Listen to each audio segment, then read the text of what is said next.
Good evening. First, I want to thank the jury for their service, and I want to thank Mr. Floyd's family for your steadfastness. Today, we feel a sigh of relief. Still, it cannot take away the pain. A measure of justice isn't the same as equal justice.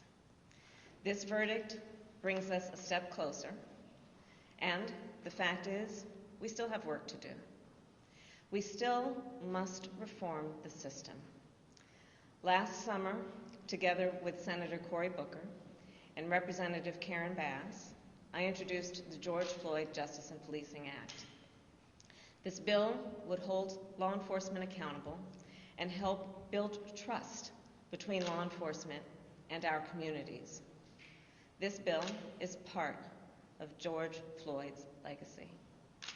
The President and I will continue to urge the Senate to pass this legislation, not as a panacea for every problem, but as a start. This work is long overdue. America has a long history of systemic racism. Black Americans, and Black men in particular, have been treated throughout the course of our history as less than human. Black men are fathers and brothers and sons and uncles and grandfathers and friends and neighbors. Their lives must be valued in our education system, in our healthcare system, in our housing system, in our economic system, in our criminal justice system, in our nation. Full stop.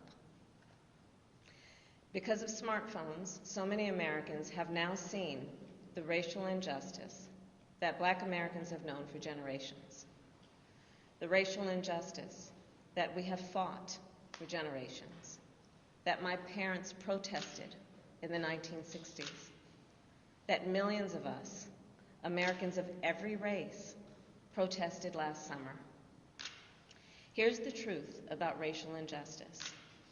It is not just a Black America problem or a people of color problem. It is a problem for every American.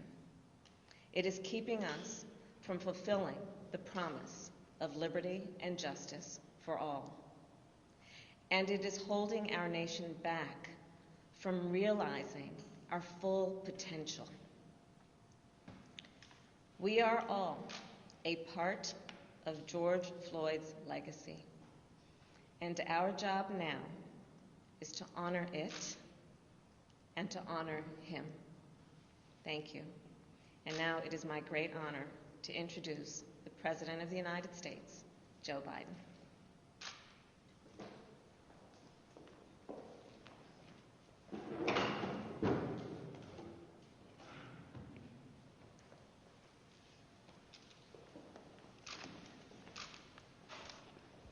Today, a jury in Minnesota found former Minneapolis police officer Derek Chauvin guilty on all counts in the murder of George Floyd last May. It was a murder in the full light of day, and it ripped the blinders off for the whole world to see the systemic racism the Vice President just referred to. The systemic racism is a stain on our nation's soul. The knee on the neck of justice for Black Americans. Profound fear and trauma. The pain, the exhaustion that Black and brown Americans experience every single day. The murder of George Floyd launched a summer of protest we hadn't seen since the civil rights era in the 60s. Protests that unified people of every race and generation in peace and with purpose to say enough, enough, enough of the senseless killings. Today's verdict is a step forward. I just spoke with the governor of Minnesota, who thanked me for the close work with his team. And I also spoke with George Floyd's family again. A remarkable family of extraordinary courage.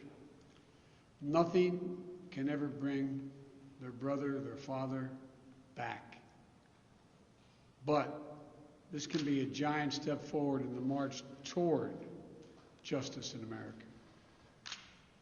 Let's also be clear that such a verdict is also much too rare. For so many people, it seems like it took a unique and extraordinary convergence of factors. A brave young woman with a smartphone camera, a crowd that was traumatized witnesses, a murder that lasts almost 10 minutes in broad daylight for ultimately the whole world to see. Officers standing up and testifying against a fellow officer instead of just closing ranks, which should be commended. A jury who heard the evidence, carried out their civic duty in the midst of an extraordinary moment, under extraordinary pressure. For so many, it feels like it took all of that for the judicial system to deliver a just basic accountability. We saw how traumatic and exhausting just watching the trial was for so many people. Think about it, those of you who are listening. Think about how traumatic it was for you. You weren't there. You didn't know any of the people. But it was difficult, especially for the witnesses who had to relive that day. It's a trauma. On top of the fear so many people of color live with every day when they go to sleep at night and pray for the safety of themselves and their loved ones. Again, as we saw in this trial from the fellow police officers who testified, most men and women who wear the badge serve their communities honorably. But those few who fail to meet that standard must be held accountable, and they were today. One was. No one should be above the law. And today's verdict sends that message. But it's not enough. We can't stop here. In order to deliver real change and reform, we can and we must do more to reduce the likelihood that tragedies like this will ever happen and occur again. To ensure that black and brown people, or anyone, so they don't fear the interactions with law enforcement, that they don't have to wake up knowing that they can lose their very life in the course of just living their life. They don't have to worry about whether their sons or daughters will come home after a grocery store run, or just walking down the street, or driving their car, or playing in the park, or just sleeping at home. And this takes acknowledging and confronting head-on systemic racism and the racial disparities that exist in policing and in our criminal justice system more broadly. You know, state and local government and law enforcement needs to step up, but so does the federal government. That's why I've appointed the leadership of the Justice Department that I have, that is fully committed to restoring trust between law enforcement and the community they are sworn to serve and protect. I have complete confidence in the Attorney General, General Garland's leadership and commitment. I've also nominated two key Justice Department nominees, Vanita Gupta and Kristen Clark, who are eminently qualified, highly respected lawyers who have spent their entire careers fighting to advance racial equity and justice. Vanita and Kristen have the experience and the skill necessary to advance our administration's priorities to root out unconstitutional policing and reform our criminal justice system, and they deserve to be confirmed.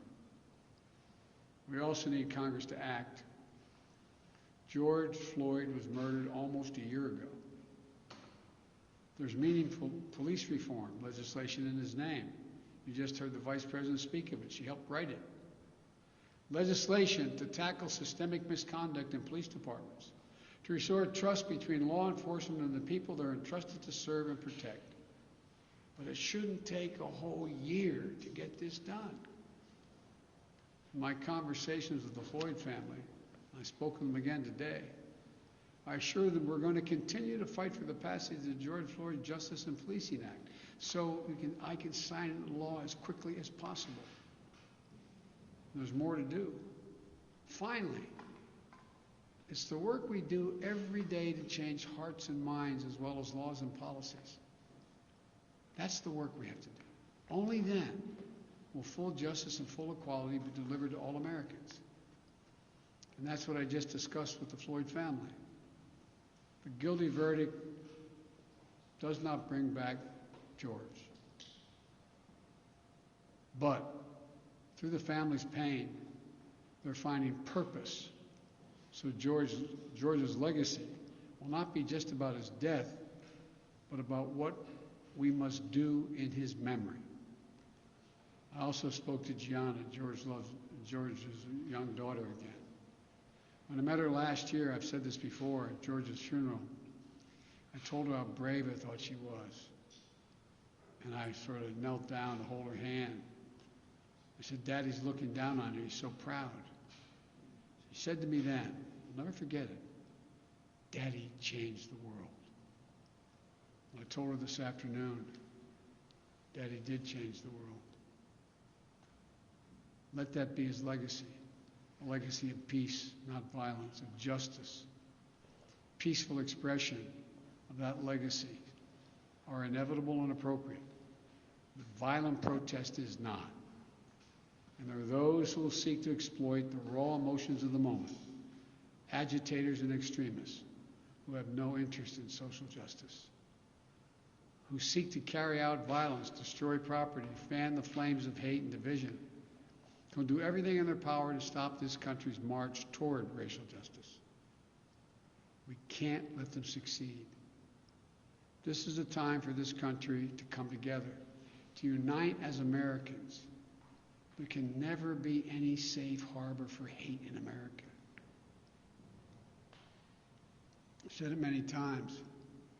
The battle for soul of this nation has been a constant push and pull for more than 240 years.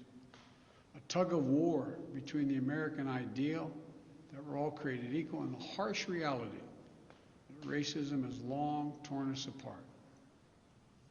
At our best, the American ideal wins out.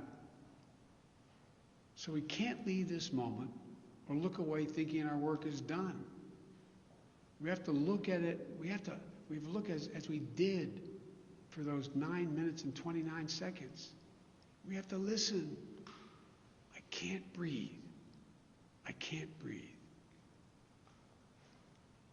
Those are George Floyd's last words. We can't let those words die with him. We have to keep hearing those words. We must not turn away. We can't turn away. We have a chance to begin to change the trajectory in this country. It's my hope and prayer that we live up to the legacy. May God bless you. May God bless George Floyd and his family. Thank you for taking the time to be here. This can be a moment of significant change. Thank you.